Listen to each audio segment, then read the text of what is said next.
John Krejci, excited for part two. Our last video was on addiction and it was to be on failure to launch with young men, but we covered so much great stuff on addiction. This is now part two. Good to see you today. Oh, great, Martin. Good to be with you again.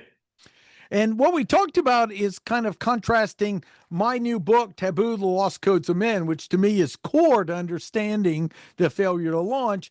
And then yours from a psychological, therapeutic perspective, you've got your own model and you work with young men that have challenges like this. So why don't we begin by just one is, what is this thing called failure to launch? I'm hearing it from someone who I worked with job placement. There's an issue there where there's more young men and challenges. Martin, I'll say what really stood out to me in our last discussion is that, and well, in reading your book, actually, but also in our discussion, is that in a very relational and personal way, you share so many of the things that I find important, but they're integrated into your practical applications. Yeah, you've done a really, really nice job of drawing so many important things together. So anyway, happy to be talking with you. Failure to launch.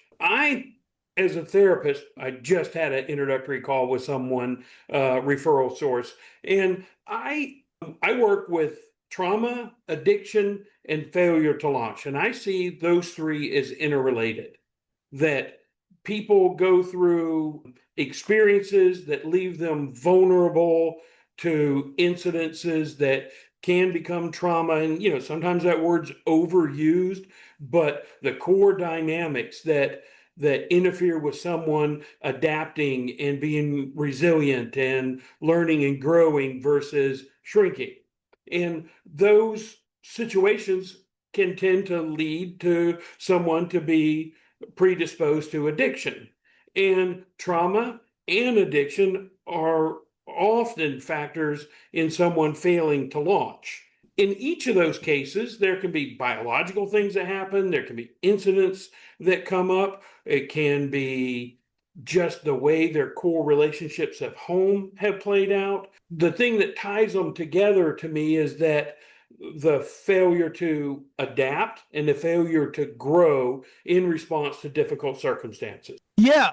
And the failure to launch is more with young men than women, is the thing to note. And that's them staying at home and not having a desire, moving out, or finding a way to become independent. That can be so frustrating because in cases that you would label failure to launch, people just don't appear to show that sense of ambition or a hopeful view of the future or a sense of something that they would really want to sacrifice in order to step into. Now, this is where I want to contrast my experience in the book to some of your ideas, because my experience in my own journey and in the book is that young men need more socialization to mature. We've removed that structure from our society. And one of them is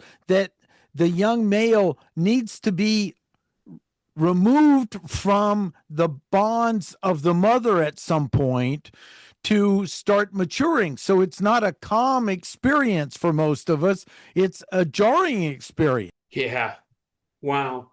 So like classical initiation would have the men coming in and taking the kid from the mom, sometimes dramatically, and then taking them out in the woods and going through that whole process of exposing them to the demands and customs and rules of manhood. I guess rules like, going back to the taboo, right? And I think part of the sort of natural rite of passage that happens still in our society is high school to college. And it's interesting that often there's a lot of young men that, without someone looking over their shoulder and supporting them, wouldn't do their homework, wouldn't wouldn't do the kinds of things that required to be successful in school, even though they might be very smart. In fact, a lot of times people are smart, unchallenged, unmotivated, and so uninterested in school. And so I have a lot of, particularly moms, but parents in general, being key to someone staying on task and online and getting their work done and turning their work in. And that is such a tricky thing, because when you talk to a parent, you got a really smart kid who could go to UNC or could go to some other good school, but she knows damn well if she doesn't keep after him, he's not going to turn the stuff in, and he's not going to get the grade, and he's not going to one of those schools. It's hard to tell a mom like that you need to let him fail, but that really is a product of someone not feeling the consequences of not caring, frankly. Yeah, Any, and any thoughts on that one? yeah, no, a lot, because I actually, in the comment of it being a wound or trauma that's causing it, in my perspective and experience, it's actually the absence of a wound or trauma of the Oh, right type.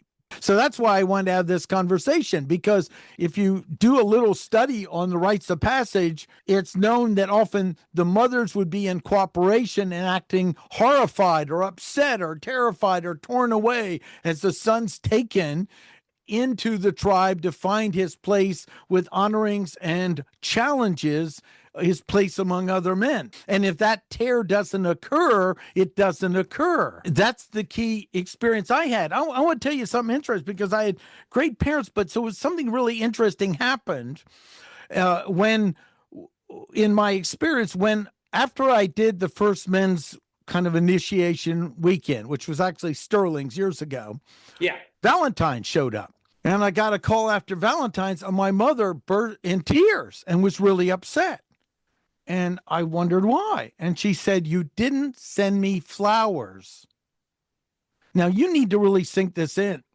I didn't think to send her flowers after the experience, and then remembered I had every year. You see, one of the wounds that I see from my direct experience, this is anecdotal only, is that when the mother overprotects and things aren't working well with dad, she'll almost project like she's getting the needs she should be getting from the husband from the son.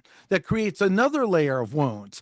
And when the correct initiation occurs, where they're pulled from, they're separated, the uncomfortableness, then this naturally can't take hold. And I want to even share a story, and I'm going to modify it quite a bit to protect confidentiality, but I interacted with a parent that was concerned about, I'm Christian, but they're Jewish, that the bar mitzvah was an originally rites of passage that's been destroyed. This isn't my word, and turned into a party. And they wanted to know what I knew from this experience to make it more of an actual ritual space. And so they played down the party, and they talked to the rabbi and found out there's all types of codes and things. I don't know the details. In fact, I hope some rabbi will hear this and let me talk to them about it. But there are all types of traditional rabbis where the son moved in and learned about the religion with the rabbi and all types of things. A spiritual space occurred that created a rip. And I've heard when this is done well, what will happen is the mother will hug the son, and before he'd be responsive, and after he'd kind of jolt away. Well, that's because now he's shifted his relationship to mom. And when we don't have this, we don't have it. And I'm very concerned, because this is very tough for mothers, because when the son rips away, it's going to create a pain and a void, because mom is playing the role of protector. But then the maturing of the male means he has to now face enough conflicts, or he won't develop any real confidence, and he won't move into the space. I know I said a lot there. Let me let you, Dude, yeah, that is a lot. Okay, audience and context are really important here, because, like, you use some words that were a little provocative, and I'm fine with that. I like provocative, but but it's important to frame things up. Most of us have experience with, I mean, like I've got 3 sons that are full grown, but I saw with my children, and I see routinely with clients, kids that are 10, 11, 12, boys that are 10, 11, and 12, they'll snuggle with mom on the couch, and it's cute and sweet, and they love the input, and there's just so much fun about that in that relationship.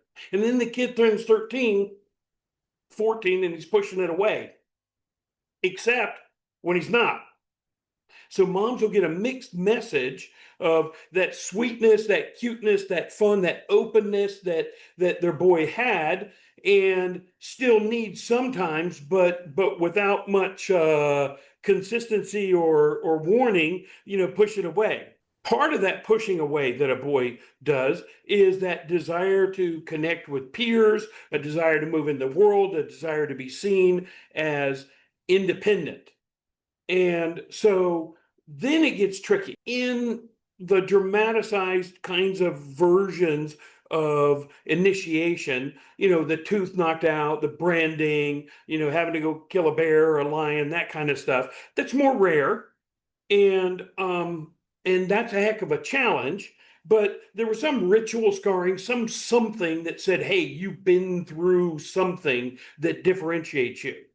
What I see is core to that process is the ritualization of pain.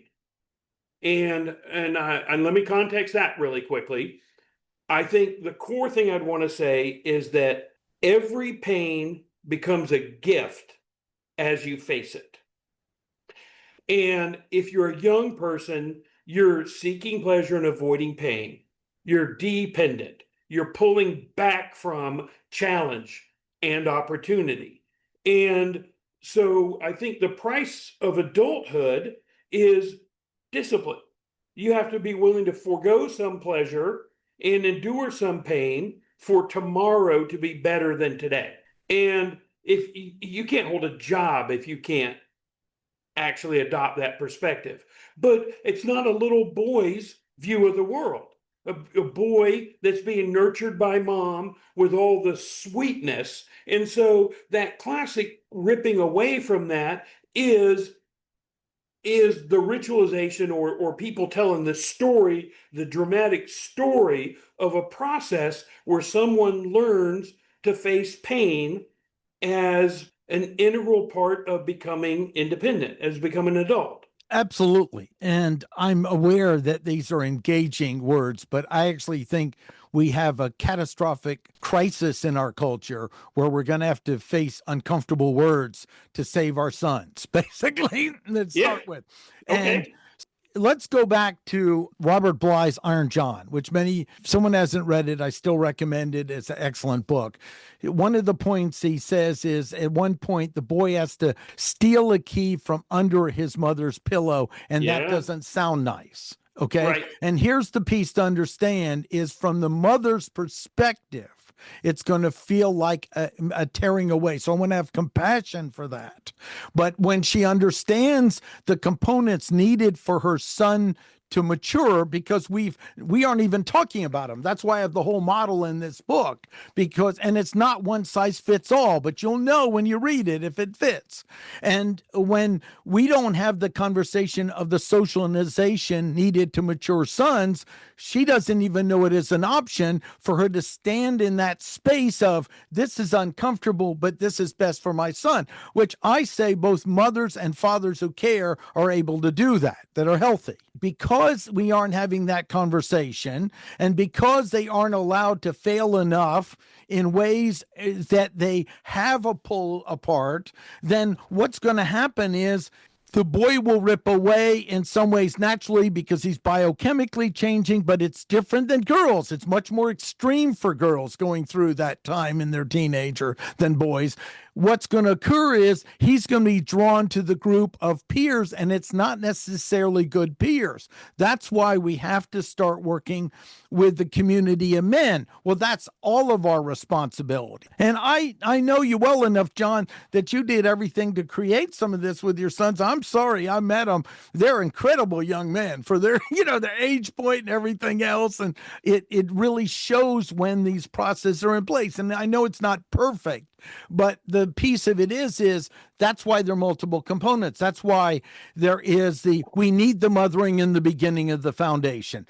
Then we need the fathering to step in as the calculated risk. Why? Because he's a testosterone-based being and understands things than an estrogen-based being. But then that rites of passage is a cultural component, and I'm proposing we've removed almost all of that from our society, because we don't want to have to face, there might be some uncomfortable things we have to go through to support our young men being independent and developing as young men. And then from there is the mentoring and mastery, delayed gratification. That's where the whole 4 in the book came to me. And the order came to me because that works in our society the best. And I lived through each one of them. Yeah. Well, you call the book Taboo, right? Yeah. So you're trying to get at the hard conversation. And so for me, for the people who come see me, there's usually some kind of problem, right? I'm a therapist. Right? Or they wouldn't come. It's so addiction, trauma, failure to launch kinds of things. Well, one of the very natural dynamics that you see is that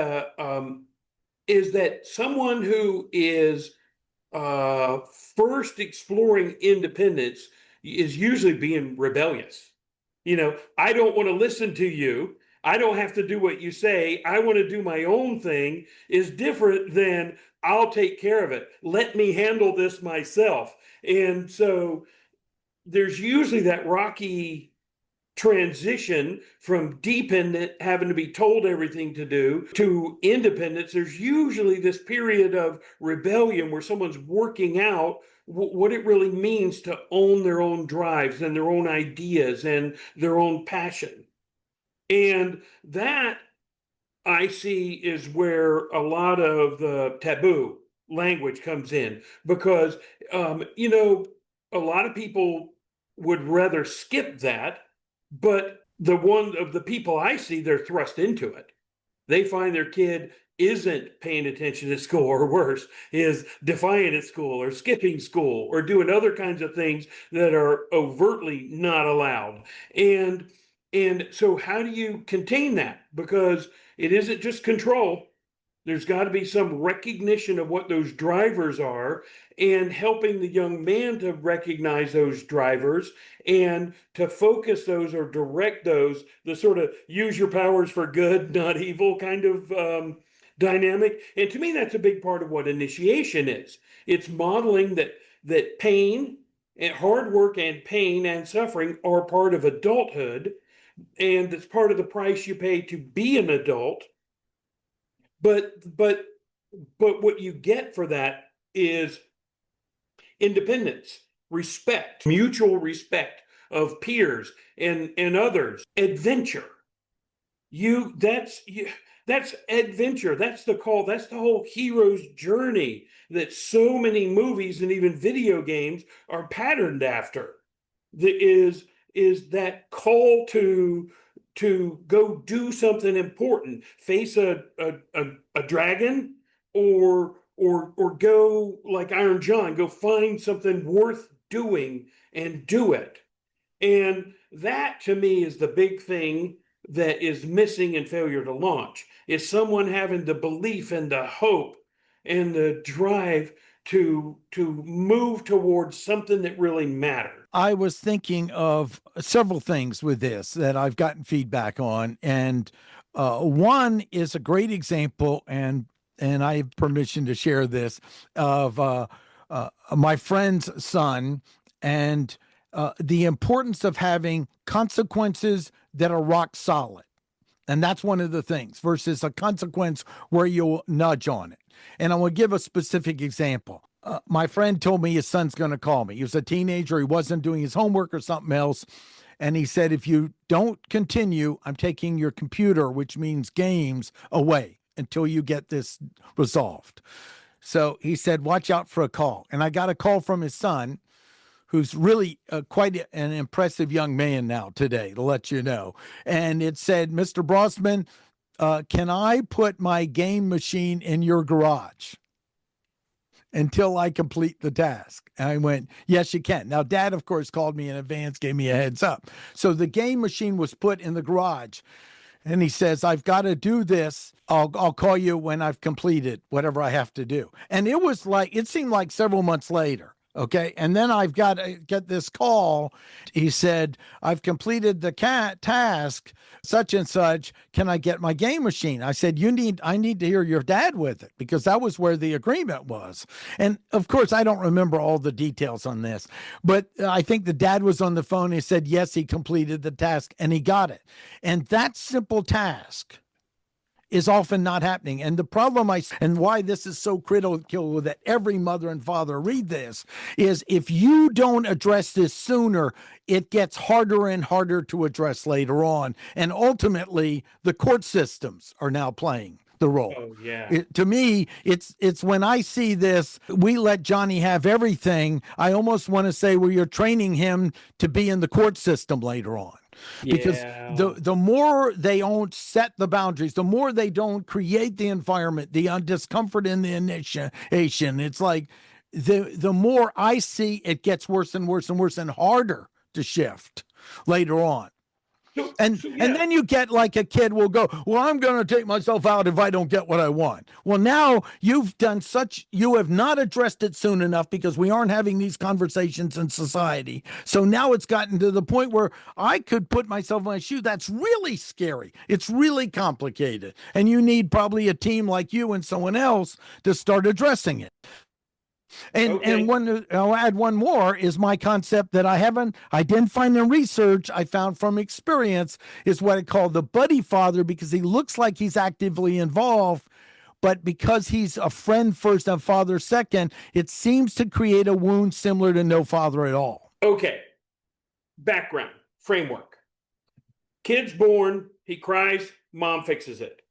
If it doesn't happen that way, the kid doesn't, well, survive for one, but if they get too little responsiveness, attentiveness, connection, then that is a total failure to thrive. That's the Romanian babies or others that just don't come out all right. Most people get good enough parenting at that age, because think about it. If you hand a hardened prisoner a puppy, he's gonna pet it. You got that vulnerability, and that vulnerability is complete dependence.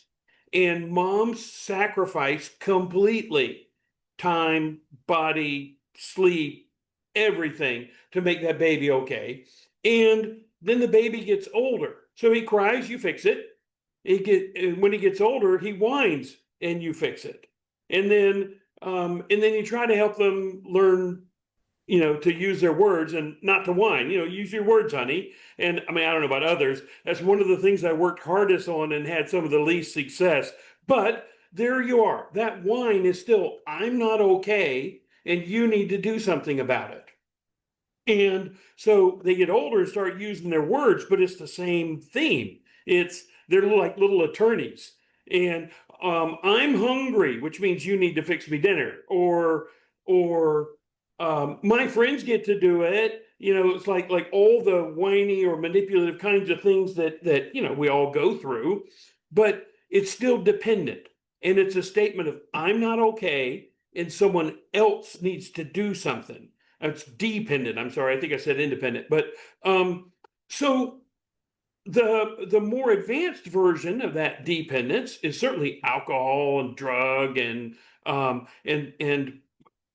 internet and gaming and porn and all kinds of things like that. But think about the very common statements that you might hear from people. If that happens again, I'm going to lose my crap. Well, what does that mean? That's a complete deep statement of dependence. It's like, I'm not okay. I can't tolerate how I feel, but I can't proactively do anything about it. So I'm going to act out disruptively, and And so till somebody else does something, and I'll accept the random result. Now, that is virtually the same thing as suicide ideation. I'm not okay. No, no, no. You don't understand. I'm really, really, really not okay. Here's the hot button. I'm so not okay that you have to do something. And that's what you said about, you're training someone down that path. If you don't teach them that they can face their internal pain and be okay. And that's really the core of it, is how do you model for someone that, on the outside it's discipline, on the inside it's self-regulation. How do I sit with this extraordinarily uncomfortable thing, and how do I know that I'm okay? Well, part of that is a mom or a dad coming alongside and pointing out and seeing and validating the pain, but with relative calm. Like, oh, yeah, I get it. I know what that feels like. And I can be with you while you're with that pain. And in modeling that, you teach someone, okay, when I face my pain, I'm going to grow from that, and I'm going to learn something, and I'm going to accomplish something that's worthwhile. And in fact, eventually I'll see that anything worthwhile is going to require me to face that kind of discomfort. Yes. And the other piece is several things on this. One, if they don't have enough struggles where they have failure and then getting back up, they don't develop any core confidence. And I want to tell the story of this, John. I was speaking several times at my university to the senior group, and the room was filled with these beautiful, brilliant young people, in my view, smarter than me, but they had no confidence. And I realized they were raised by the generation of parents where everyone won, no one failed. And I believe failure is the doorway to actual core confidence. And if you don't have enough failure and success, failures, and where you hit the ground and someone says, get up again, you never develop it. Confidence isn't built by someone's telling you you're great, because these kids know it's BS. If you listen to them, they know they're being patronized. Now I want to switch to another core developmental issue of young men today. From leading my own men's group to going through this experience to you and I being in groups, I've had a lot of mothers and fathers and stuff reach out to me, and also hear men talk about it. And one is the greatest story I remember is a young man that said, my mother made sure I was a sensitive young man, and now I'm passive aggressive and violent, and I can't make relationships work. Well, that's where in my book I talk about, if we get the young man to embrace the feminine before he gets connected and he deals with the masculine, it's a train wreck in the psyche. And I see this now. Once you read this and see it, you see it everywhere. Another one is like, my son's married and such happened, and I can't believe he's falling apart so easy. Well, you raised a sensitive son with no backbone. That's where it has to happen. You have to develop the core. Imagine if we said to young girls, well, you must really embrace the masculine inside of you. First, well, we're kind of doing some of that, and that's not working for them either.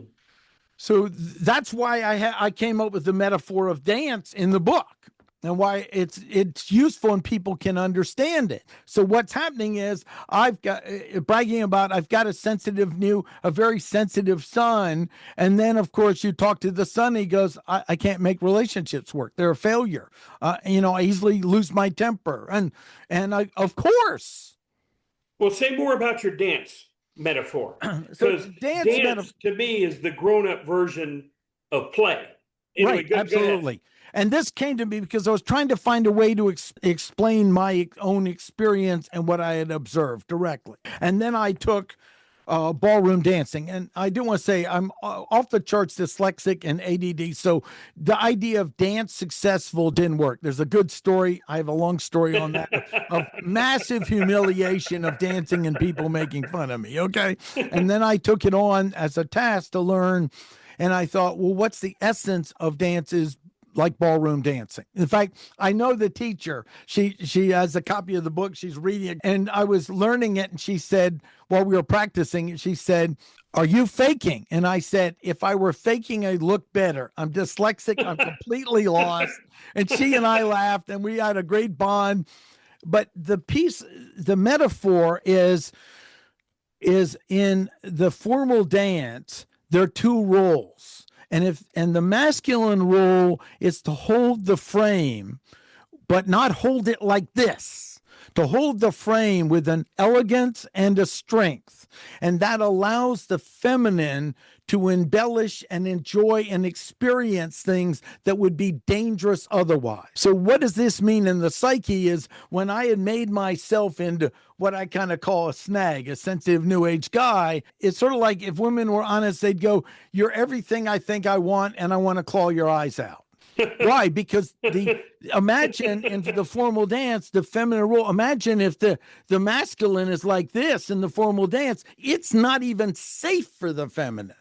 Yeah. Okay. The piece of this is this is where we see all this passive aggressive behavior, and mothers are like, "What's going on? Why is he not?" Well, you didn't know, so you shouldn't be blamed. But now you have a chance to know, and it's time to start. We all need to take responsibility. This isn't about blaming someone else. We all need to take our own responsibility, because this problem didn't occur without all of our cooperation. I mean, the entire society cooperation. Yeah. Did that give you an answer? Well, so I was thinking about play as one of the primary neural circuits we have. Seeking, play, fear, anger, panic, which is different than fear, caring, and lust. Like Jaak Panksepp's work goes through that. It's really amazing, because what it shows is that well, there's an argument in neuroscience whether emotions and feelings are constructed or whether they're biologically driven. And I think that the evidence, to me, I think that's a typical academic territorial dispute, because I think it's got to be both. You're born with certain drives, and then you develop a relationship. You understand how to manage that, but those drives also let you understand what someone else's experience is like. And you got to move through all the parts of managing that. So you got to manage when you get really worked up, or whether it's fear, anger, or whether it's joyful pursuit of something. Hunting is that seeking circuit, that dopamine driven circuit. And that's what drives you to adventure.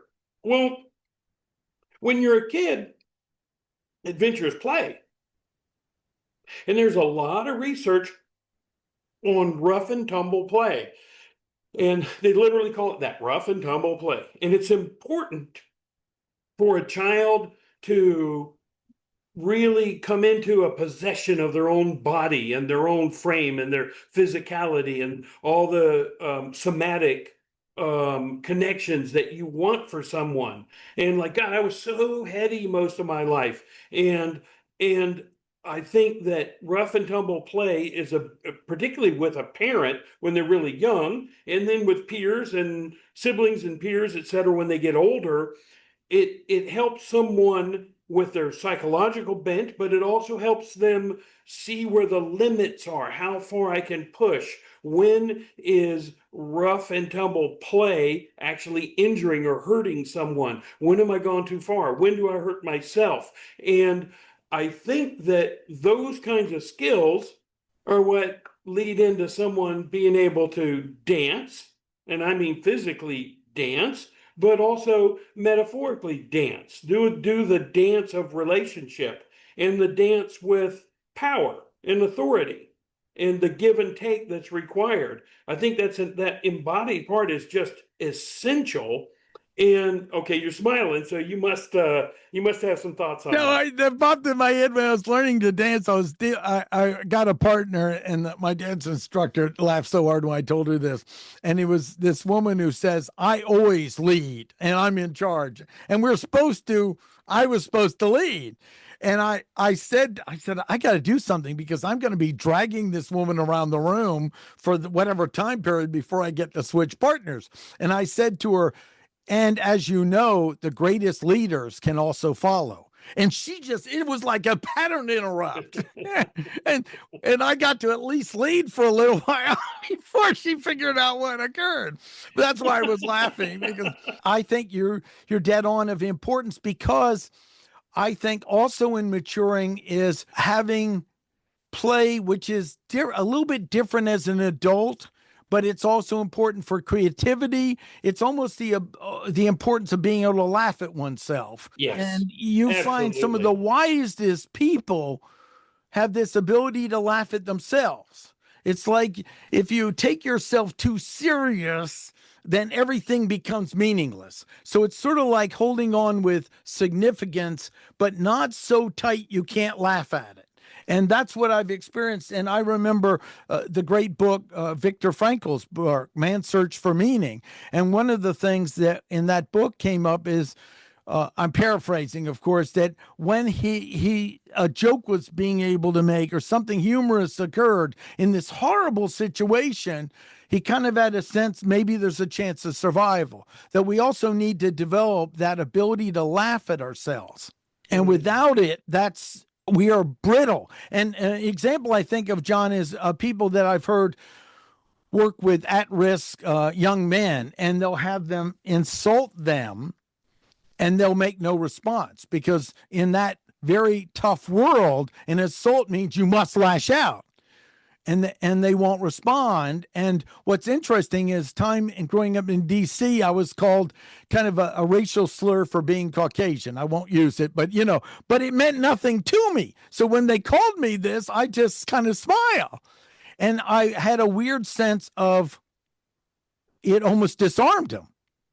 And Mm. so I think you're on to something. That's another component we have to look at, is through this whole process, the ability to have some humor. And I'm thinking of kind of like Yoda cracking a joke with Obi-Wan. I could see that, like pulling a little trick on him or something and laughing at himself too. And so that's also part, but you have to build up that core first to be able to do it. Otherwise, you have a brittle core, which that's why I use the analogy of a pine tree versus bamboo. Bamboo has strength and it can bend, but it doesn't completely give. Hmm. Wow. I just got this image memory. I worked with a kid when I first switched careers and went into social work. I went in home with one of the Medicaid funded agencies. So I would go in home for kids, and often I'd pick a kid up after school and take them for a hamburger, or I'd go shoot baskets with them, or something like that. That was territory he was comfortable with. But one of the kids I was working with, I discovered that he was in an environment that where he's being recruited by gangs, and it was unwanted, and that it is not a fun process. Um, and the other thing that I discovered is that in his neighborhood, if something went down and you didn't fight, you would now be a target for everybody. You'd be picked on. So that kid felt like he had to fight, or just by the rules of the game. And wow, like someone in an environment like that has to come with some level of strength. Either they get it by fighting, or they get it by being strong enough that somebody doesn't want to fight them. And that is such a tricky thing to navigate. It was humbling to me. This was over a decade ago, but it was humbling to me because what do you say to a kid like that? Because I want to say, hey, dude, use your mind, use your words, contain yourself. But he was presenting an environment that I did well. Frankly, it was somewhat like how I grew up, but not the same pressure that he had. I think that someone needs to know their own limits in order to figure out how to navigate that kind of situation with confidence. And so certainly the rough and tumble play of childhood with a parent, and then that next stage of peer fighting, wrestling, playing sports, all that kind of thing, prepare someone often for that kind of challenge. If you don't have that, I don't know where that comes from, because that Yeah, of physicality course. is Well, so raw. Well, this is related, but not directly. My joke is when I grew up, we had recess instead of Ritalin because because up to fourth grade, Horseman's still there, and the playground's still there, and several times a day they let us out, and I just remember we ran around like banshees and almost killed ourselves twice a day. I mean, not really, but you know what I mean, like hanging on metal bars and everything else, and always somebody throughout the class had a broken arm at some point, but no one died. Okay, and that's to me one of the other issues in the rough and tumble is many schools have gutted all the ways in the real world young men build confidence. In fact, my friend Tom Golden claims without a certain challenge and conflict, natural testosterone doesn't develop correctly. Now, I'm not an expert on data, but it's one of his comments he made that that's needed to develop it. So if we don't have enough of the conflicts, that isn't developed, and there seems to be a problem there. And then another story I think of that I loved was a young man when I was taking the martial art Aikido, and he came because his mom brought him because he was getting beat up at school, and she wanted something, but she didn't want something over the top violent. And Aikido gives a lot of tools for control and mind work, while karate often gives tools for just killing someone, which isn't very useful in our society. And I met him several years later with tremendous confidence. And I said, well, what happened with that kid that kept beating you up? He says, well, one time in the bathroom with the other boys, you know, bigger bathroom, boys' bathroom, he's threatening me and stuff. And he put his arm on my shoulder and he used a Japanese technique. And the technique, John, if I can show you, involves you actually looks like you're cooperating and you take the arm and you wring it and it creates excruciating pain without damage. So you can literally do it and smile. Okay. So he did that, and the kid dropped to his knees and started crying, please stop, stop, stop. And he said, don't ever do this again to me. And that was it. And it doesn't do any permanent damage. It actually just pulls the muscles in such a way, if done right, to create a pin of blinding pain. And that's why often police officers would take it too.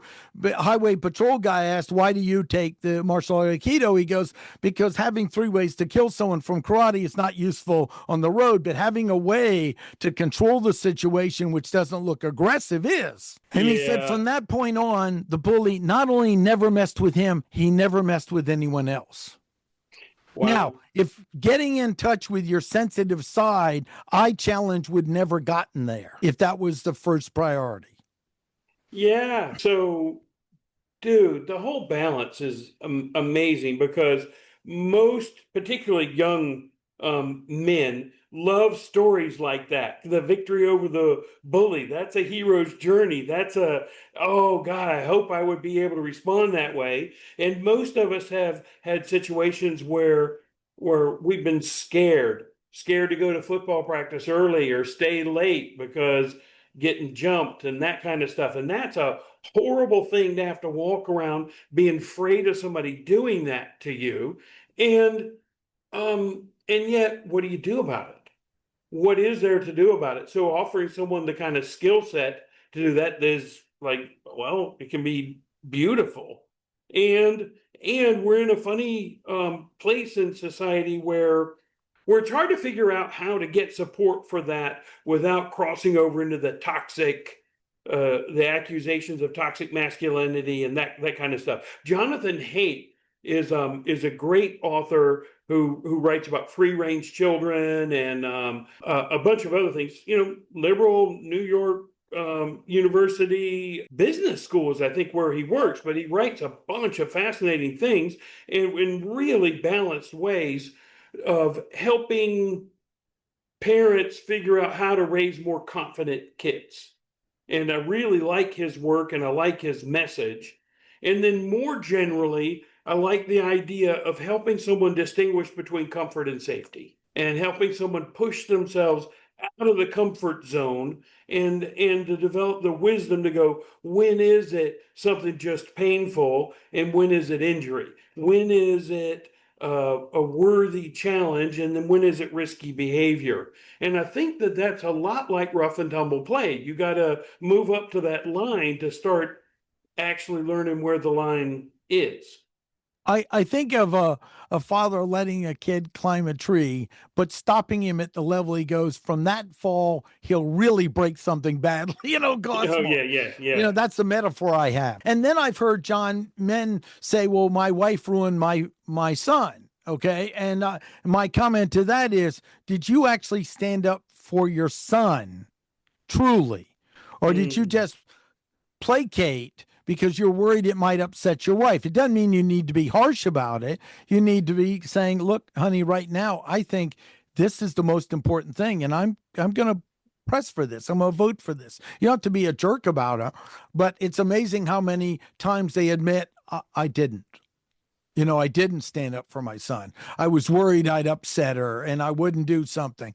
And I go, well, you don't have to be a total jerk, but you have to, if you think, let's say you think firearm safety at a certain age is critical, and I don't want him to know anything about this. And you go, I'm sorry, the real world has a lot of firearms. We're going to do this, and I'm going to go with him. I remember my martial arts instructor said something that really got my attention years ago, because he worked with the police and all that stuff. And he says, how many police do you think have children? Well, lots. How many injuries do you hear with firearms with police's kids? Almost never, because they teach them to Mm. respect the stove, not just avoid it entirely and say that's a bad place to go. And so that's, to me, part of the good parenting that needs to occur, and it's addressed here. Just let you know is, if it doesn't get done, it doesn't get done. And John, I'll share a story with a mentor. I've got an article on it, but I had a mentor that taught me about hierarchical thinking, because something with my mind and ADD, I didn't get simple concepts of hierarchical thinking. That's a whole nother conversation, but I did a lot of biofeedback and all types of things that helped me get in my body. Because to me, Mm. all of this is moving from our head to our body, not to our feelings, but to our gut sense. And there's a difference between emotional feelings and commitment and gut sense, and knowing the difference of those. So my mentor said, I feel like I haven't become a man yet. And this is someone much older than me. And he said, I want you to help me initiate. I said, I don't know how to do this. He goes, I just trust you. He said, I had this kind of vision that from my grandfather and father, like they were there, that I'm not ready to pass on. I went, okay, we'll just meet and talk. And what was fascinating is he always saw himself as a coward.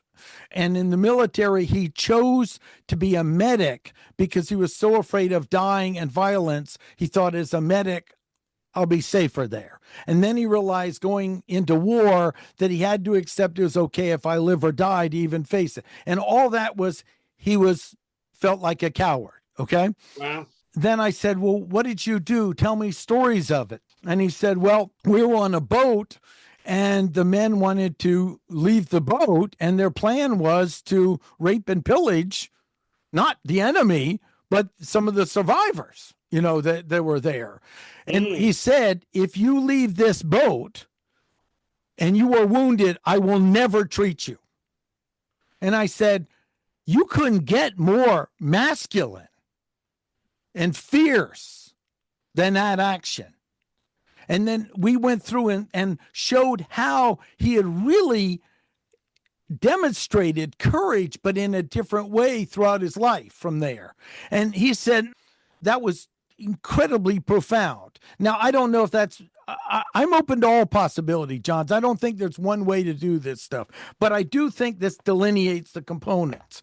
And when I talked about it, he said his life changed, and the vision of his father, I get choked up because he's passed on, and grandfather came to him again and said, now you're ready. He didn't live that much longer than that. But, Wow. that was, to me, one of the core stories. So I'm open to all possibilities, but I'm also challenging that many of us need all four. And then one of the most profound things, John, was the book, I think it's called Why They Kill. When I read that, the argument is that people don't become unrecoverable killers without correct socialization. They need a group, rites of passage, and they need a mentor, you see, to get to that level of lost soul. And that's when I went, oh my gosh. That's the dark side of the model of healthy, maturing men in my book. Wow. Well, Martin, what I like about what you've done with the book is that you speak from your first person experience in a way that I know well is authentic because I know you, but it comes across that way. Like it's clear that you're speaking out of your lived experience, as they say, and I get why you that the idea of taboo and challenge really matters to you because it is that fierceness has been blunted in our society, and there are a whole lot of people who are yearning for real adventure or real challenge and to be able to do something that matters and face something that is exciting. And I think that you captured that for you and you share that. And I think that's beautiful. Yeah, I'm happy to continue to be in conversation with you about these topics. I love the way that you address it. I know as a coach that you do well with people in that in addressing those kinds of things. And yeah, I just appreciate you. Appreciate what you do, bud. Well, not only that, I have tremendous respect for your ability to work with young men. I mean, I've known you and I have been in men's groups for years, and that's confidential stuff. But we've faced a lot of demons together of our own, Yeah, and then I've also watched you be a great father and deal with divorce and all those things. And yeah, when I look in, it was so exciting the other day because it's been so long to meet both your sons. I went, these young men are on the pathway because it's a pathway. It's not an end point.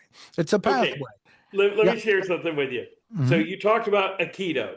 Yeah. You talked to me about Aikido years ago. I don't know if it was 15 years ago, 20 years ago, what it was, but it was a long time ago. And you talked about that idea of rather than just the attack and kill, like you might have with karate or another martial arts, it's more that defensive, take the energy and direct it. And my kids and I played Wakido.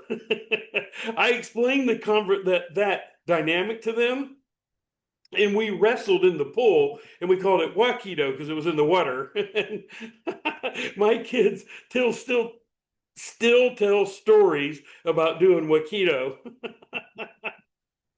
That is so beautiful. That's wonderful. I really want to acknowledge you as a father and excited that you're out there working with people and also that you chose the path of being a therapist because I knew when it was, you were exploring it and it was later in life. It takes a lot of courage to go on that journey, but you have done it's so beautiful because you didn't just go in to therapy to fix yourself. You went in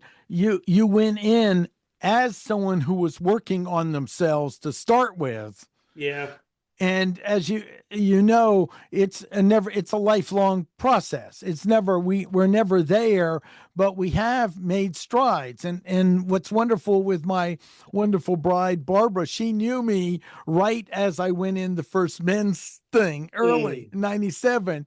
And she's watched the shifts over the years. In fact, she claims my voice dropped an octave over time, which would wow, kind of make sense. I thought of myself in my head, and the problem is the most dangerous place to live is in your head because then you don't have your intuition, your yeah, response, your ability yeah, to react, and so it's a scary place. And she shares that she's not as comfortable on video and stuff. She's more an introvert, but along the journey. So I think things I want to say. Number one, I highly recommend you for anyone, any parents or anything that have a young man that needs some help in this area. I'm excited to connect you with someone I know that's working with parents coming to them with a similar problem with their sons, but wanting them to get a job and that's their area. So Yeah. just know through LinkedIn, there's a connection invite. So when you get a Okay. chance, do it. Sure. And also just let them, first of all, I'll just say the book's on Amazon, buy it, review it, share it with 3 people, and let me know what works and what you like of it. And John, you're working on some projects too. So when you get that polished, you're ready, I want to do an interview just on your model, but Okay. tell them how they can learn about you. And if they want to work with you, or if they have a son they want to get help with, how they can do that. Well, Martin, to put a cap on a lot of what we said here and point it back toward therapy, like that I practice, I love to work in the context of everything that we've talked about. And when people have a problem engaging that way, when they have something, when they're not able to figure out what they want, or they're moving toward what they want and things are getting in the way, oftentimes the things that are getting in the way point back to early experiences where they had some failure in responding to a challenge. Might be, it might be social failure, it might be a trauma, it might be something that happened at school where, but oftentimes it's trauma, and then other times it's not things that you would notice. It happens in all kinds of families. And people experience themselves not able to handle something and losing the confidence in their ability to face challenges. And it could be because the challenge is just way too great, or it could be there was something wrong that day.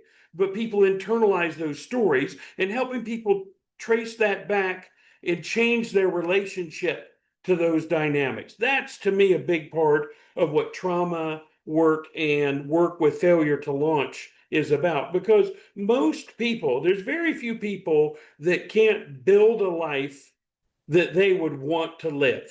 Most people can have the kind of future that they would, not any future, but the future that they could build will make them happy. And I want to see people be successful in that way. So John Krejci, yeah, I'm on Google. People can just Google me and right there, John Krejci, Kraichy, John Krejci. Excellent. And I'll also share any web links. And how about your LinkedIn as another Great, tool below? wonderful. We'll do that. But I really look forward to hearing more. This was delightful. And thank you for all you do, helping society and families and young men and families in general. This affects daughters and everything else. Yep. I love working with doing the family work. It really matters. Yeah. All right. Excellent. Take care. Man. See ya. Great talking Bye. with you.